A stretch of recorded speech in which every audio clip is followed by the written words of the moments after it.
Racikan Berita 1. Jadi sebenarnya dengan cara kita menyampaikan kritika terhadap sistem di atas gitu kan, yang dimana itu dengan harapan bisa menjadi perbaikan buat kita dan juga kita sebagai mahasiswa jangan diam, lawan, dan juga kita harus betul-betul menjadi orang-orang yang betul-betul sesuai dengan titel kita, itu agent of change, agent perubahan.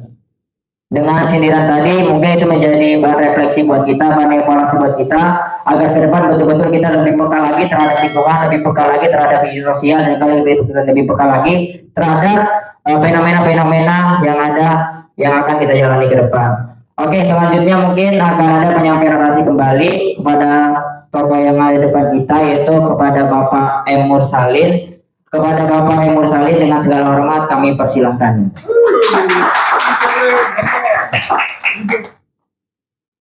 Assalamualaikum warahmatullahi wabarakatuh. Saya ingin menyampaikan sesuatu tapi sudah terkacaukan dengan Bang Rismon. Sudah terjawab semua apa yang harus kita lakukan.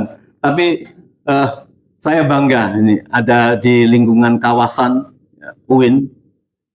Bulan yang lalu kami ada di kawasan UNJ. Yang dua-duanya kampus ini lebih dari 10 hektar kalau saya lihat ya. Mahasiswa luar biasa. Tetapi saat demo ke Jakarta nggak pernah terdengar itu.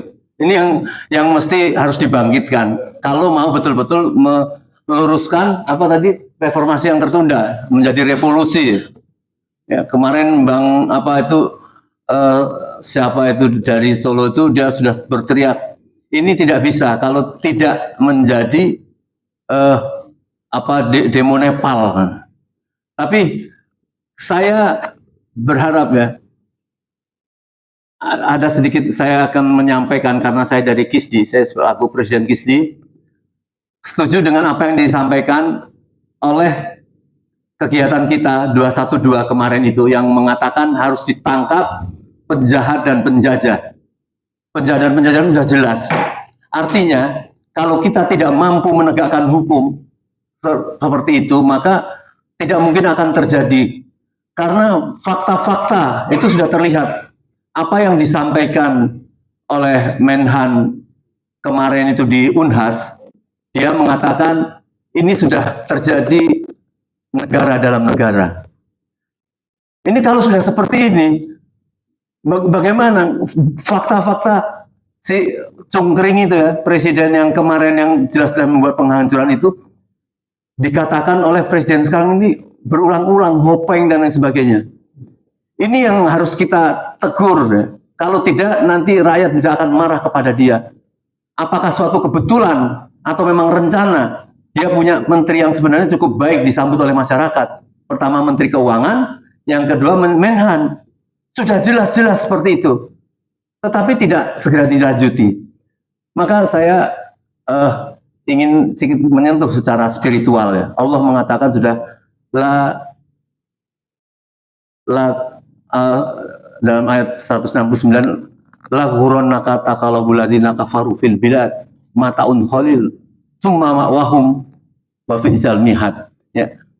Jangan kamu biarkan, jangan kamu tertipu organized crime and corruption. Dia bukan sekedar koruptor, itu bukan sekedar kejahatan biasa, tapi kejahatan luar biasa, yaitu dengan disebut crime itu.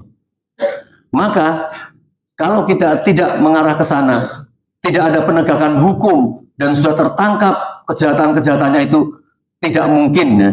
Tidak mungkin kita akan bisa bangkit menyelamatkan negeri ini. Satu-satunya jalan sekarang ini kayaknya sudah bukan dipotong tapi dikonklusi oleh Bang Resmon tadi. Ya, caranya apa? Segera Gibran ini. Karena orang jahat ini dia akan bergerak lagi apabila si anaknya ini menjadi presiden. Ini yang harus dicegah. Sudah diperjuangkan oleh RRT gitu ya, menunjukkan bagaimana ijazah Gibran itu ini sudah sangat sudah sangat legal ya untuk kita hentikan, karena dulu gagal kita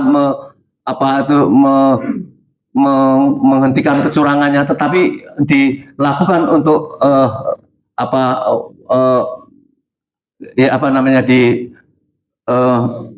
kita potong, kita itu sudah saatnya ya, karena pasti dia akan, kalau Prabowo misalnya kan umurnya sudah tua dan sakit-sakitan pula. Kalau dalam tahun ini atau tahun depan misalnya punya berhalangan tetap, dia akan menuntut secara konstitusi seolah-olah Gibran pasti akan jadi presiden. Hancurlah kita dan tidak kita akan bisa membangun. Ini kawasan sini saja yang diharap ya, dari UIN, dari UNJ, dan di sana ada UMPM, Universitas Pamulang. Itu jumlahnya luar biasa. Selesai itu. Buruh bergerak berkali-kali, kekurangan massa. Ini dari mahasiswa yang punya progresif secara berpikir. Ini harus segera selesai. Kalau tidak, kita tidak akan bisa menyelamatkan negeri ini. Oleh karenanya, sekali lagi kami menghimbau kepada seluruh rakyat Indonesia, ya, kita ini masalah ijazah. Ya. Sudah yakin rakyat Indonesia itu tidak ada itu ijazah. Kalau ada sudah dikeluarkan dari kemarin. Ya. Dan kemudian dilakukan mediasi untuk menekan seolah-olah 3 orang ini yang bertanggung jawab. Tidak, ini kita rakyat yang bertanggung jawab. Kita tolak itu mediasi. Dan sekarang ada wacana. Kemarin yang saya baca, ada wacana apa? Demonering. Maka sebelum diwacanakan, di tes ombak, kita harus tolak dari sekarang demonering itu. Harus segera ditangkap Jokowi. Apabila tidak, jangan harap kita akan bisa menyelamatkan Indonesia. Saya kira ini yang saya sampaikan. Assalamualaikum warahmatullahi wabarakatuh.